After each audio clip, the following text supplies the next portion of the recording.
Listen, this chapter just dropped, and there is a lot to go through. So settle down, grab a little juice box, make sure you got some snackos, make sure you subscribe, by the way.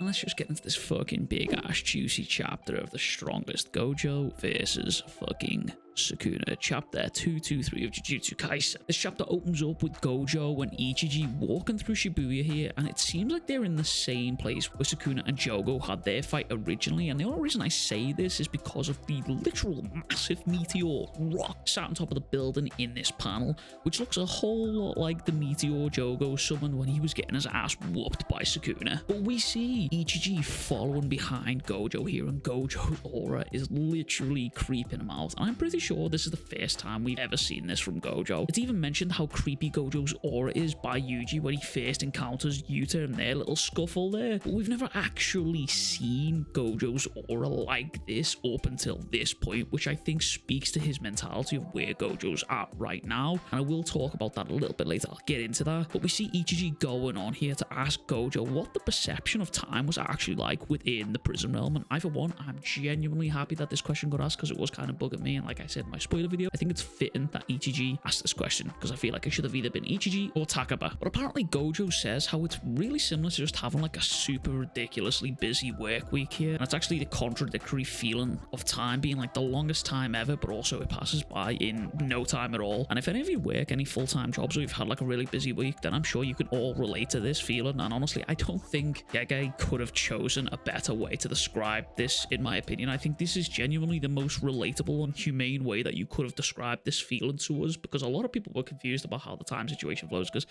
wibbly wobbly timey wimey type shit. But honestly, I think this is the perfect way of explaining this without it sounding ridiculously fucking convoluted, and I probably couldn't have thought of that myself, so GG. But Gojo goes on to ask here how everyone in basement 5 is doing, and he's referring to all of the humans that were caught within the 0.2 second domain expansion way back when that he cast when he was fighting Jogo, Hanami, and Mahito. Oh, actually, correction, Hanami was actually a Banksy mural on the wall at this point, so never mind, not Hanami. He's there, like, he's talking about this, and he's talking about the humans in B5 here just before being sealed, which again I think is a nice little touch. It paints Gojo in a nicer light here, and a more humane way, and instead of this typical cold, unfeeling psycho that we seem to have kind of got the impression of, which we've all spotted is kind of underlying underneath there, underneath all the jokes. He's kind of in there, you know. It kind of reminds me of Gon. Like, there's happy-go-lucky, but there's definitely a fucking psycho ready to snap inside those eyeballs, let me tell you. But it turns out that Gojo's, just from Gojo fighting in Shibuya, his residual cursed energy which was left behind was enough to deter any remaining cursed spirits released around Shibuya, surrounding Shibuya, and even released by Kenjaku to just stay the fuck away from basement number 5, which I think is a wild feat. Just the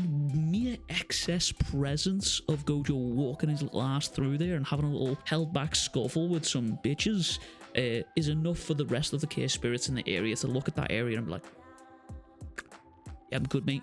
I don't want to go in there. That smells like death in there. I am Gucci. Thank you very much. But it turns out all of the people who were caught within this unlimited void are actually able to return to their normal lives, which I think is a pretty good turnaround considering Gojo estimated that they, for an exposure of 0.2 seconds, they would have estimated around 6 months worth of information would have been dumped into their little brain cases there. He's only been sealed for about 18-19 days, give or take. I can't quite remember the exact number, but in actual world time, it's like 18-19 days, give or take. So they didn't suffer crazily. So I still really wouldn't like to take a hit from that domain expansion. My tiny little brain case couldn't fucking take that. I mean, I'm not that smart. There's a reason I'm a YouTuber, you know what I'm saying? I'm not building fucking rockets. Anyway, Gojo and Ichiji walk onto the roof here, and this is where we find Utahime and Gakuganji standing up on the building. And if you're wondering why Gakuganji is still walking around on 2 old legs right there, then we'll get to that in a second. But the scene here switches over to Sukuna and Uraumi, who are still vibing on top of the building from the last chapter where Kenjaku said he'd be free to wander about once Gojo and Sukuna start their fight. But Uraumi is worried about the meeting point of this fight right now, and Sukuna's like, listen, don't you worry your little bowl cut about this. This motherfucker Gojo over there just lit the fucking beacon for me to find him. Don't you fucking worry your pretty little brain case about this. But we see Gojo's cursed energy emanating from the building that he was on across the way from Sukuna here, and it reminds me so much of Netero from Hunter x Hunter. It is cool to see that both Gojo now and Sukuna have both had these moments of their cursed energy just overwhelming the skyline and intimidating everyone who even looks, sniffs it, or sees it. And it's almost like their own version of Haki, the way that they are intimidating everyone around in the area like this. And I also do want to point out that this panel almost looks as if you can see the wasteland left after Sukuna's domain expansion here with the malevolent shrine in this panel, and it may or may not be, considering when you consider just how close Gojo and Ichiji are in the building to the meteor that was hit by Jogo. It's very, very possible that it's actually not that far from where Sukuna would have unleashed that domain. So that blank space at the bottom of that canvas on that panel kind of does look like where that domain would have hit. But this is where we get our first little flashback from our month time skip, and I will say I would love to see this fight carry on for quite a few chapters. Like, give me a good amount of chapters for this. I'm talking like 15 chapters easily of this fight, and just have these flashbacks and these very important and emotional moments sprinkled all in, and just have them hammer home what this fight is and what the costs are for Gojo and our cast here, and we could have all these moments sprinkled in leading up either to Gojo's victory or his maybe defeat. But I think that would just make it that little bit more emotional for us, and we would sort of understand that we are building up to a big moment here, like similar to how Choso and Yuki went. We got these nice raw emotional moments between Yuki and Choso building up to Yuki's inevitable death against Kenjaku, and I wouldn't mind seeing something like that for Sukuna and Gojo. Just helps nail home really important moments. You could do it in the perspective of Gojo was thinking about this, or you could do it even possibly giving us Heian era flashbacks of with Sukuna thinking of stuff that he has fought in the past during this fight, and just give us those little bit extra details during this fight. Similar to how Naruto and Sasuke went, it just nails home those real important and emotional moments throughout what we assume is now the final fight of the series. But in this flashback, we see Gojo and Gakuganji, who admits he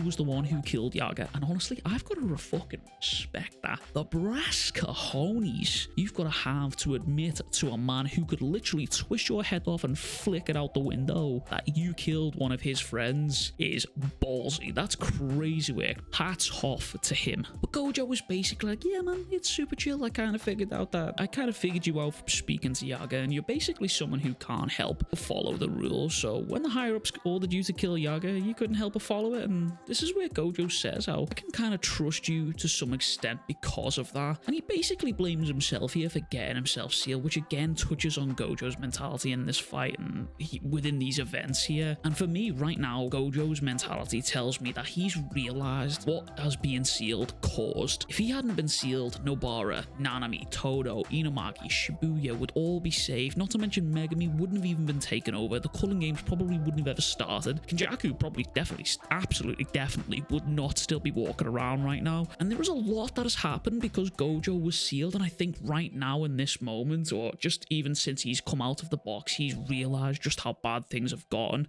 And even though his students have sort of handled it, I mean, not quite, but they've sort of handled it, I think he now realizes that now more than ever he is more determined to make these things right and to make sure that he's not going to make the same mistake again. Hence why he's cutting no corners in this chapter, and his cursed energy is overflowing and is all over the place right now. But Gakuganji and Gojo talk more about Panda, and they talk about how Gaku never told the higher-ups about the issue of Panda being a special grade matter. And I do want to bring up this theory of that Oncaps on Twitter brought up, which I think is wild, and it's a crazy crackpot theory, but put your tinfoil hats because you know I love me some crazy crackpot theories. But it's the theory that now Panda is missing 2 of his soul cores after the fight with Kashimo. He speculated on the possibilities of Panda consuming the final finger of Sukuna and using it as a core to maybe give Panda a power boost here, and it is an absolutely crazy crackpot theory, but I do actually like it. That final finger of Sukuna is lurking around somewhere, and it has got to be used somewhere down the line, either consumed by Sukuna or used by Gojo. Gojo and Gaku carry on their talking, and Gojo does end up saying how maybe he's changed here because he didn't tell the higher-ups about Panda, and he goes on to laugh about it, and then he goes on to say how maybe Gakuganji Ichiji might be better if he was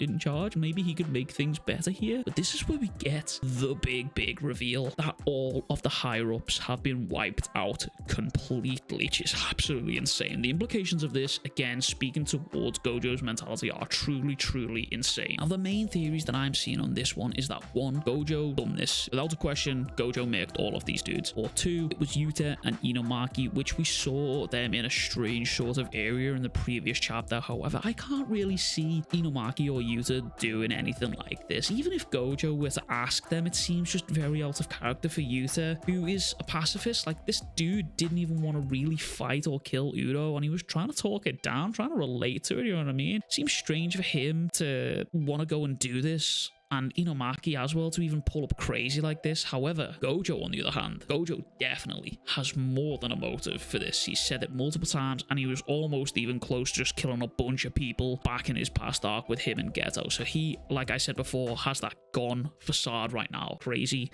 laughing all about the place, happy-go-lucky, but realistically, there's a fucking demon lurking behind those bright blue eyes of his. But it does go back to what I said earlier about how Gojo was more than likely realizing that just how much damage has been done by him being sealed away here, and has decided, fuck it, I am gonna take action rather than just sitting around. And I mean, he's already considered a criminal right now, and all of the students with him for that fact as well, for even attempting to unseal him. He is considered a criminal, so there is nothing left for Gojo to lose. I imagine this is Gojo in his, this is it. This is all or fucking nothing right now. We either win this fight or we lose, and the world is literally dunskies right now. But we do cut back to Gojo and Ichiji, who were talking, and Ichiji is asking why Gojo brought him along, and Gojo simply responds, because I trust you the most. And honestly, at first I was kind of like, okay, what the fuck, that's kind of weird. What about literally everyone else? But the more I think about it, Ichiji has been around for way longer than everyone else and literally hasn't died nor betrayed him, so it does make a lot of sense for me. And it is also nice to see Ichiji get his moment right now, which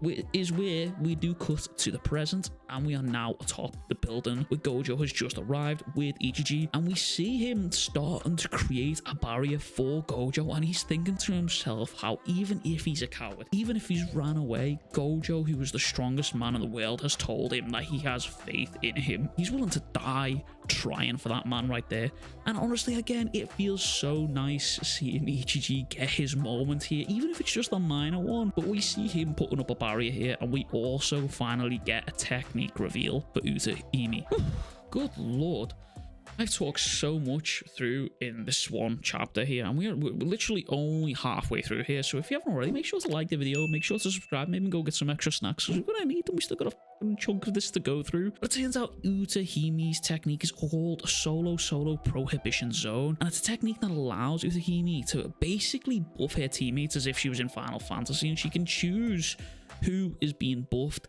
But when they are buffed, their cursed energy reserve and their output temporarily buff as long as they remain in range, which is an insane technique to have considering the situation here. But we also get to learn a little bit extra about Jujutsu sorcery as well, which is a nice little tidbit for JJK to add in later onto the series. A nice little tidbit, but it also feels like a bit of a retcon here. I will say that it does kind of feel like a bit of a loophole, but it also does kind of say that the higher of the level of the Jujutsu fight, which we are about to see, the more stuff we are obviously going to learn. Similar to how Yuki and Kenjaku, when we saw them, we saw Kenjaku using a domain within his own body to survive the black hole. These are high level Jujutsu techniques that we've never seen before, but we get to see when two special grades collide. When the two strongest opponents collide, we are definitely going to see some new shit that we didn't know was possible, which is what's happening here. But apparently mastery of Jujutsu is said to be the mastery of subtraction. The skill of a sorcerer can be judged based on their ability to omit prerequisites like hand signs or incantations in order to fully activate their technique. However, in this circumstance, Utahime omitted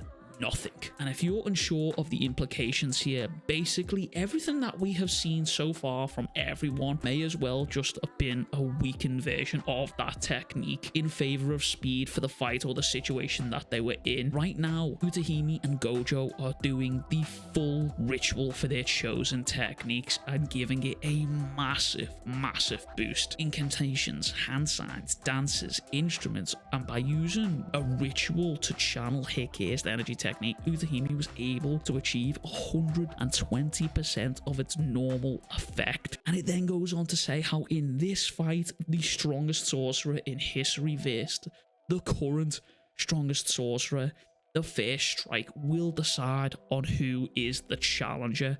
And I want to say this now because I can see it coming. This statement from the narrator basically tells us that right now Gojo and Sukuna are equal. History's strongest sorcerer versus the current strongest sorcerer. I don't want to see people giving this headcanon and saying Sukuna is the strongest of all time or whatever kind of way they can twist this in the mental gymnastics. This is the narrator telling us these two are on equal levels right now. And I've said this so many times. Right now, Sukuna is the strongest from his era and Gojo is the strongest from his era. And if you think that this fight of Gojo vs Sukuna is going to be a wash on either side, you have been reading the series with your actual eyes closed. You are out of your damn mind, because this is going to be a fucking dogfight. There's going to be some crazy shit that we've never seen before, like just shown to us, and we are going to see some insane fighting right now. This is going to be a dogfight regardless. This is not going to be a wash for Gojo or a wash for Sukuna. This is going to be a dogfight. This is going to come down to the wire. But we go on to see Gojo also using the full incantation and full hand signs in conjunction with Utahime's technique here, and he launched our 200% hollow purple and flicked a nice big purple booger at this dude, and he absolutely devastates the city. Shibuya is ripping apart here. Buildings are getting absolutely torn asunder, ripped like paper, and these panels here give us two things. One, 200% output is a very deliberate wording. It's not maximum output, implying Gojo still has a maximum output technique, which could be speculated and has been speculated many times here. And then also two, something Plank in my Discord spotted was that everyone in Jujutsu Kaisen so far has used a hand sign for a domain expansion. They have used two hands.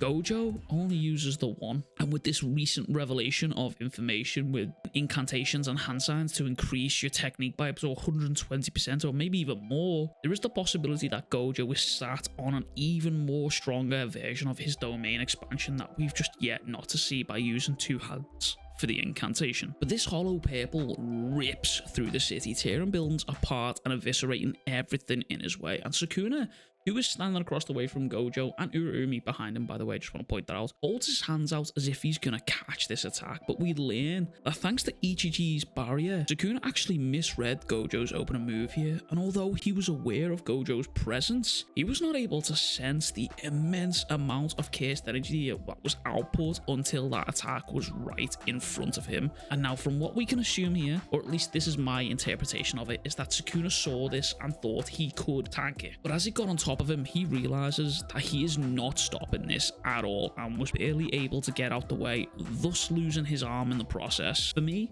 that doesn't make sense for him to have quote-unquote tanked this attack, tanked this hollow purple, and only lose one arm. If he stood in front of this thing, it makes sense to me that he would be no more.